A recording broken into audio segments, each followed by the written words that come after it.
Thank you. Have a good night. Appreciate it. Look at the female perp. Look at the hand signals. Look at the hand signals. See what she does? Through her head, where she's pointing at me. Right? This is this. Like I said, they don't stop, and I won't stop. They won't quit, and I won't quit. They won't stop, and I won't stop. Yeah, where you going, man? Where you going? You trying to run me over, bro? Huh? Oh, you think you driving a Mercedes Benz? You big and bad, huh? Nigga peons, I'll tell you. Nigga peons, man. You know, when I drive a car, when I had a car, I never acted in that way at all. But you know, nigga peons, they attach their value to what's outside of them. So they're driving Mercedes Benz, whatever luxury vehicle, and you know, they figure they can, you know, do whatever they want to do, right? Again, I can tell you without understanding that you can't. That belief system that they condition within you is a setup. Understand that. That materialism that they conditioning us with, it's a setup. It's a setup because they know exactly our emotions. The nigga peons over there. They know exactly how we're going to behave, right? Oh, well, you know, I drive a Mercedes Benz and you driving a Ford. I'm better than you. You know? Because we got our values system backwards. Okay? We got our value system backwards. And that's why economically we're in the position that we're in. That's why we are always going to be consumers. Right? We're never going to be producers of things with the psychological conditioning that we have with this, you know, because they made us into what? Consumers. Profit, profit, profit, profit. Corporations profit off of black people, particularly black women. Right? But yet we fail to recognize that and to adjust our behavior when it comes to certain things, right? But like I said, you see these nigger peons driving these expensive cars. It's already projected by the year 2050, black people will have zero wealth. You think you're gonna be able to afford those things, right? If you don't unite, if we don't have black experts, economic experts, black sociologists, black psychologists, psychiatrists, right, to create a deconditioning program for the black mind, right? A deconditioning program for the black mind, right? Yeah, sirens. That's what has to happen. But like I said, but we're not taking these things seriously.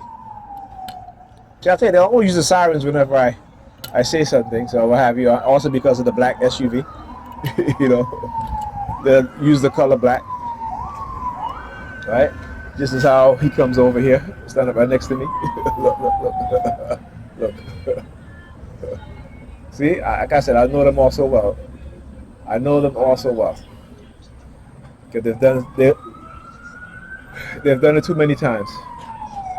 Too many times. You all right? See, one thing about me is that I don't have to manipulate anybody or force anybody to do anything or what have you. But that's what they do. They manipulate, they lie. Right? Because ultimately, like I said, black nigger peons who are Christians find it acceptable that their ancestors were enslaved because they get to know Jesus. Right? That's the sickness. That's the mental illness. That's not also that, but that's the stupidity of a lot of black nigger peon Christians. Okay? So when I make a difference between nigger peons and black men and black women with an African-centered mind, you know, it's a reason why when you get into your correct mind, you're going to be attacked because you're Eurocentric mind serve only one group of people. You know, I mean, they serve other groups of people too. Like when you see these bodegas here in New York, the majority of them owned by Hispanic and Arabs, right?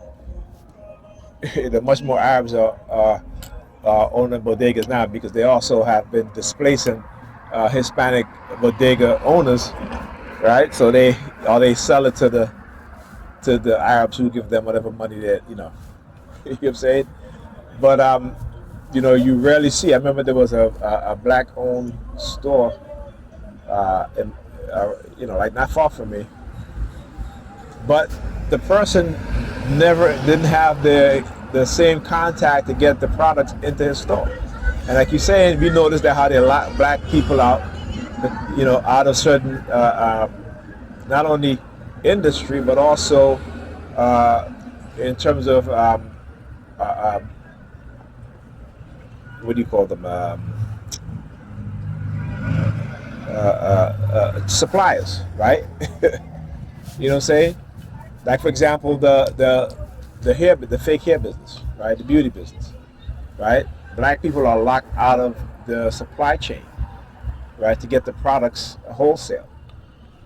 You know, and when I say these things, you know, you see, we tend to say, okay, yeah, we don't own this and that. Yeah, but because the reason why also is that we don't get the loans and we're locked out of the supply chain, right? So that it's a big difference, right? It's a big difference, and we got to understand it fully. Not just say shit just to say shit.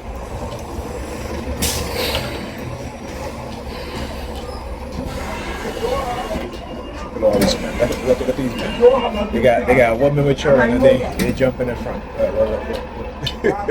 Look. This bitch, they try to fuck with me.